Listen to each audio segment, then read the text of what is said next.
ದರ್ಶನ ಆಗಿದೆ. ನಾವು ನಿಮ್ಮಂಗೆ ನಮ್ದು ದೇವತೆ ಚಾಮುಂಡೇಶ್ವರಿ ಹೊತ್ತು ಪ್ರತಿ ವರ್ಷ ಬರ್ತಿರ್ತೀನಿ. ಆಷಾಢ ಮಾಸದಲ್ಲಿ ಬರೋವಂಥದ್ದು ರೂಢಿ. ಸೊ ಈ ವರ್ಷನೂ ನಾನು ತಾಯಿಯ ಆಶೀರ್ವಾದ ಪಡೆಯೋದಕ್ಕೆ ಬಂದಿರುವಂಥದ್ದು. ಮತ್ತು ವಿಶೇಷವಾಗಿ ಇಡೀ ರಾಜ್ಯಕ್ಕೆ ಒಳ್ಳೆ ಮಳೆ ಆಗಲಿ ಅನ್ನೋ ಒಂದು ದೇವರಲ್ಲಿ ಕೇಳಿಕೊಂಡು ಮತ್ತು ಎಲ್ಲರಿಗೂ ಒಳ್ಳೇದಾಗಲಿ ಅಂತ ಕೇಳ್ಕೊಳ್ಳೋದಕ್ಕೆ ನಾನು ಇವತ್ತು ದರ್ಶನ ಮಾಡೋದಕ್ಕೆ ಬಂದೆ. ಎರಡನೇ ಹಂತದ ಸಚಿವ ಸಂಪುಟ ಪುನರ್ರಚನೆ ಆಗಿದೆ ಡಿ ಕೆ ಶಿವಕುಮಾರ್ ನೇತೃತ್ವದಲ್ಲಿ. ನಮ್ಮ ತಂದೆಯವರು ಈಗ ಎರಡನೇ ಹಂತದ್ದು ನಿನ್ನೆ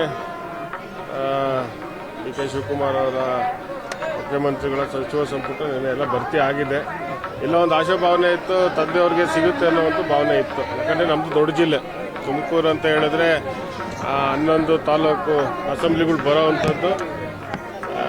ನಾವೆಲ್ಲ ಇನ್ನೂ ಒಂದು ಜಿಲ್ಲೆಗೆ ಒಂದು ಸಿಗುತ್ತೆ, ತಂದೆಯವ್ರಿಗೆ ಸಿಗುತ್ತೆ, ಇಲ್ಲ ಅಂದರೆ ನನಗಾರ ಆಗುತ್ತೆ ಅನ್ನೋ ಒಂದು ಭಾವನೆಯಲ್ಲಿ ನಾವಿದ್ದು.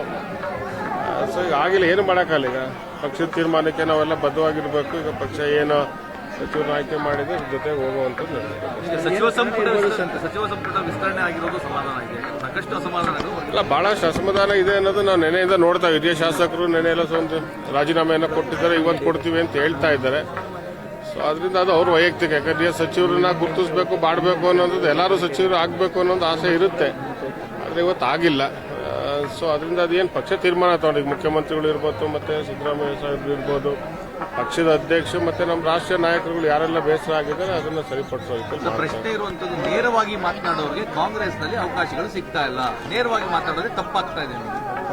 ಈಗ ನೇರವಾಗಿ ಮಾತಾಡಿ ಅದನ್ನ ಫಲಾನುಭವಿ ರಾಜಣ್ಣವರು, ಹೌದಲ್ಲ. ಈಗ ರಾಜಣ್ಣವರು ಏನು ತಂದೆಯವರು ಏನು ಆಗಿರಲಿಲ್ಲ, ಹಗರಣ ಏನಾಗಿಲ್ಲ.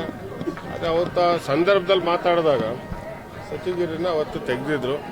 ಮತ್ತೆ ಸಿಗುತ್ತೆ ಅನ್ನೋ ಒಂದು ಭಾವನೆ ಇತ್ತು. ನೇರವಾಗಿ ನುಡಿಯುವಂಥದ್ದು ಇವತ್ತಿನ ರಾಜಕೀಯದಲ್ಲಿ ಸಂದರ್ಭದಲ್ಲಿ ತಪ್ಪು ಅಂತ ನನಗೆ ಅನ್ನಿಸ್ತಾ ಇದೆ ಅಷ್ಟೇ. ಸತ್ಯ ಮಾತಾಡೋದೇ ತಪ್ಪಾಗಿದೆ, ಅದನ್ನ ಹೇಳ್ತಾ ಇದ್ದೀನಲ್ಲ. ನೇರವಾಗಿ ಮಾತಾಡುವಂಥದ್ದು, ಸತ್ಯವಾಗಿ ಮಾತಾಡುವಂಥದ್ದು ಇವತ್ತು ರಾಜಕೀಯದಲ್ಲಿ ಎಲ್ಲ ಒಂದ್ ಕಡೆ ತಪ್ಪು ಅಂತ ಅನ್ನಿಸ್ತಾ ಇದೆ. ಸರಿಪಡಿಸ್ಬೇಕಲ್ಲ. ಈಗ ಮುಂದೆ ಚುನಾವಣೆಗಳು ಬಹಳ ಇದೆ. ವಿಶೇಷವಾಗಿ ನಮ್ಮ ಜಿಲ್ಲೆ ಹೇಳಬೇಕು ಅಂತ ಹೇಳಿದ್ರೆ 11 ತಾಲೂಕು. ಮೊನ್ನೆ ರಾಜಣ್ಣವರು ಸಹಕಾರಿ ಕ್ಷೇತ್ರದಲ್ಲಿ ಹೆಚ್ಚು ಕೆಲಸಗಳು ಮಾಡಿದ್ರು, ಯಾವುದೇನು ಹಗರಣ ಇರಲಿಲ್ಲ. ಸೊ ಸರಿಪಡಿಸ್ಕೊಂಡ್ರೆ ಪಕ್ಷಕ್ಕೆ ಒಳ್ಳೇದು. ಬೇರೆ ಪಕ್ಷಕ್ಕೆ ಚಿಂತನೆ ಅವೆಲ್ಲ ಇಲ್ಲ. ಎಲ್ಲ ನೀವು ಹೇಳೋವಂಥದ್ದು ಪಕ್ಷ ಬಿಡೋವಂಥದ್ದು ಏನಿಲ್ಲ. ಪಕ್ಷದಲ್ಲೇ ಇರ್ತೀವಿ. ಏನಿದ್ರು ಮನೆಯೊಳಗೆ ಫೈಟ್ ಮಾಡಲೇಬೇಕಲ್ಲ, ಮನೆಯಲ್ಲೇ ಇರ್ತೀವಿ, ಜೊತೆಗೆ.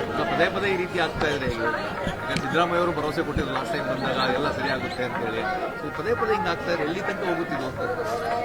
ಈಗ ಸನ್ಮಾನ್ಯ ಸಿದ್ದರಾಮಯ್ಯ ಅವರು ನೀವು ನೋಡಿರೋ ಹಾಗೆ ನಿನ್ನೆ ಹೋಗಿಲ್ಲ ಎಲ್ಲಿಗೆ, ಪ್ರಮಾಣ ವಚನ ಇದಕ್ಕೆ ಸನ್ಮಾನ್ಯ ಸಿದ್ದರಾಮಯ್ಯರು ಹೋಗಿಲ್ಲ. ಸೊ ಅವ್ರಿಗೂ ಎಲ್ಲ ಒಂದ್ ಕಡೆ ಬೇಸರ ಇರುತ್ತಲ್ಲ. ಸೊ ಅದೇ ರೀತಿ ರಾಜಣ್ಣವ್ರಿಗೂ ಇರುತ್ತೆ, ಬೇರೆ ಬೇರೆ ಮುಖಂಡಗಳು ಇರುತ್ತೆ. ಖಂಡಿತವಾಗಿ ಇದೆಲ್ಲ ಸರಿಪಡಿಸುತ್ತೆ. ಅಸಮಾಧಾನ ಇದೆ, ಇಲ್ಲ ಅಂತ ನಾನು ಹೇಳಕ್ ಹೋಗೋದು. ಇದೆ, ಖಂಡಿತವಾಗಿ ಮುಂದೆ ಒಳ್ಳೆ ಕಾಲ ಬರುತ್ತೆ ಅಂತ ವಿಶ್ವಾಸದಲ್ಲಿ ಇನ್ನೂ ಇದ್ದೀರಾ ಅಂತ. ಬಂದ್ರೆ ಪಕ್ಷಕ್ಕೆ ಒಳ್ಳೇದು. ಒಳ್ಳೆ ಕಾಲ ಬಂದ್ರೆ ಪಕ್ಷಕ್ಕೆ ಬಂದಿಲ್ಲ ಅಂದ್ರೆ ವಾಟ್ ನೆಕ್ಸ್ಟ್? ಇನ್ನ 1.5 ವರ್ಷ ಇದೆ.